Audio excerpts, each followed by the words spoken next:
Hey everyone, Zanker's back, and today we have our third tribal deck tech, and this one I made a budget. Uh, what do we got? About $54 paper, $30, 30 ticks online. It's pretty cheap and uh, seems pretty fun to play. We got pirates. Today is pirates, red, black pirates. I'm going to start with the land base. We got four the cycle dual lands from Amonkhet, the Canyon Slough, uh, four Ixalan dual lands, red black, check land basically. If you have a swamp or mountain enters untapped. Mountains, we got 8 mountains and 6 swamps. So that's your land base right there, 22 lands. We'll start with our 1 cost spells. Daring Buccaneer. It's 1 red. An additional cost to cast Daring Buccaneer. Reveal a pirate card from your hand or pay 2. So you're gonna have a pirate card in your hand on turn 1. If not, mulligan. It's a 2/2 for 1, which is nice. It's the red version of River Darter, except this one you're not drawing a card. You're getting a 2/2 instead of a 2/1. 4 copies of those, and we got 1 copy of Grasping Scoundrel. It's a good turn 1 drop. Grasping Scoundrel gets +1/+0 as long as it is attacking. So it's a 1 black for a 1/1 attacking as a 2/1. We got 4 Rigging Runners. Rigging Runner is first strike. It's 1 red, 1/1 first strike, and its raid. Rigging Runner enters the battlefield with a +1/+1 counter on it if you attack with a creature this turn. So it's a decent first turn drop. It's a better turn 2 drop after your combat phase. And 4 shocks. Yeah, everybody knows what shock does. It's the not as good version of Lightning Bolt. Masters 25, bring back Lightning Bolt. Okay, our 2 drops. We got 2 Abrades. Braids is 1 generic, 1 red, and then you choose 1. Either deal 3 damage to target creature or destroy target artifact. It's a good removal and good artifact heat. Dire Fleet Poisoner is probably one of the more expensive cards in the deck, but it is really good. These are about $350 each, so for being one of the most expensive cards, it's not bad. It's a 1 generic, 1 black. It's a 2/2 flash with Death Touch, and when Dire Fleet Poisoner enters the battlefield, target attacking pirate you control gets +1/+1 and gains Death Touch until end of turn. So it's a little sneaky way to get rid of some of your opponent's creatures if they attack with, say, some big Galta, something like that, and he's like, oh yeah, he has nothing to block with. Boom, you flash this out and Galta dies. You're gonna take 10 damage because of the trample, but other situations you'll just block and kill their creature. And it's also good for when you're attacking and he's like, oh, just I'll block with my bigger creature, and then boom, you Death Touch, you +1/+1 and Death Touch to another one of your pirates. Then we got Kari from Aether Revolt. It's a 1 generic, 1 red. It's a 1/3, which is okay.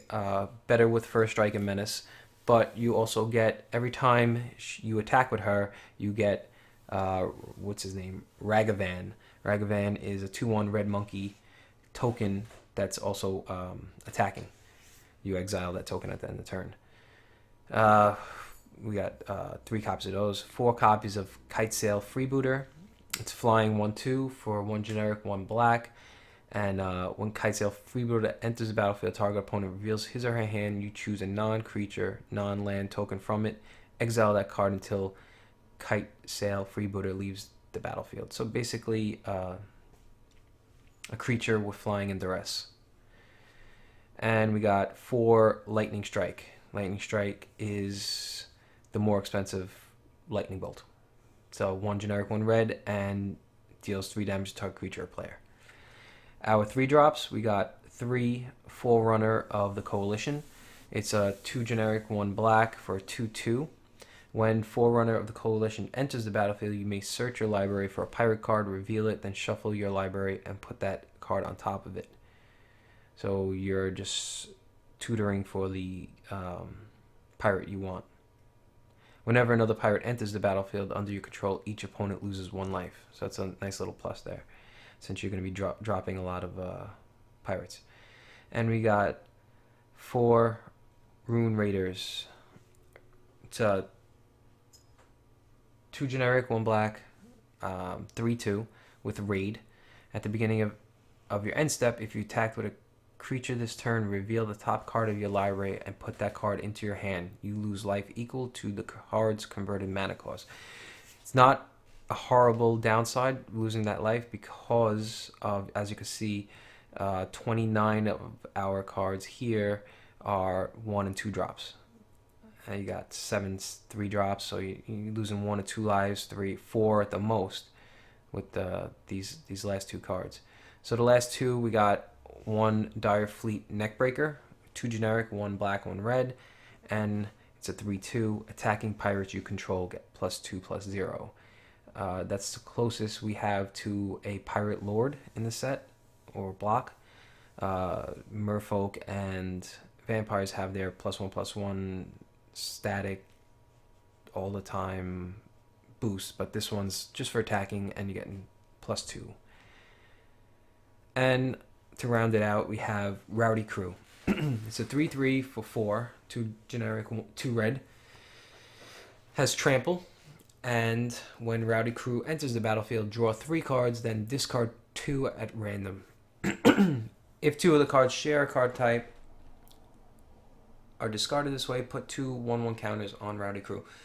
We have a lot of creatures and a lot of pirates in this deck, so chances are you're going to be discarding that same card type, and it's going to be a 5/5 for 4 with trample, which isn't bad, which is pretty good actually. Sideboard, we have 2 Deadeye Trackers. It's a 1 black, 1/1, and for 2, you could exile 2 target cards from an opponent's graveyard. Deadeye Tracker explores. So this is for a deck that's playing cards out of their graveyard. You are getting rid of them, and you get the explore mechanic. 4 Duresses. We all know what Duress is for. 2 March of the Drowned. It's a 1 black sorcery, and you choose either return target creature card from your graveyard to your hand, which you're never going to do. You're going to use the second one, return 2 target pirate cards from your graveyard to your hand. This is a nice 2-for-1 swap in cards in your hand. Got 2 Doomfalls. 2 generic, 1 black. You choose 1. Target opponent exiles a creature he or she controls, or target opponent reveals his or her hand. You choose a non-land card from it. Exile that card. Alright, so use that for like bigger creatures, or just you want to get stuff out of his hand. Lost Legacy. I think I put Lost Legacy in all my sideboards that have black. It's a good card.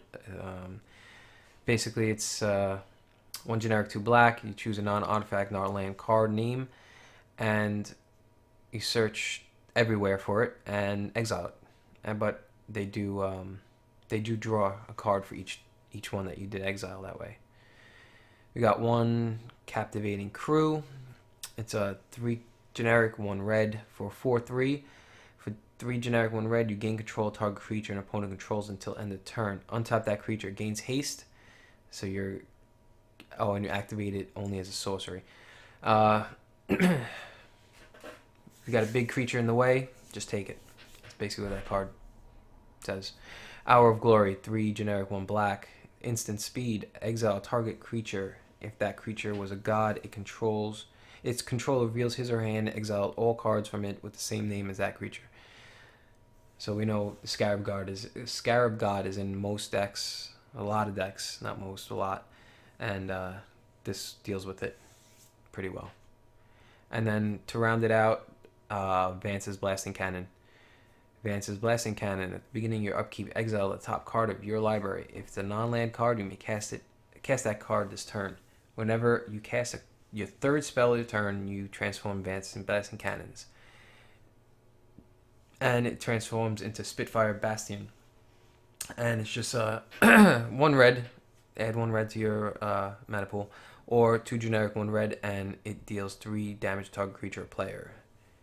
So you got really high cost lightning bolt that never goes away unless they kill the land. So alright, so that's my red black budget pirate deck.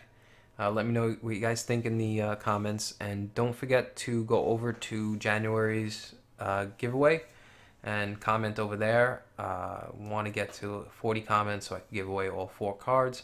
So just subscribe, comment, like, and stay tuned for February's giveaway, which will be coming up in a few days. So see you there.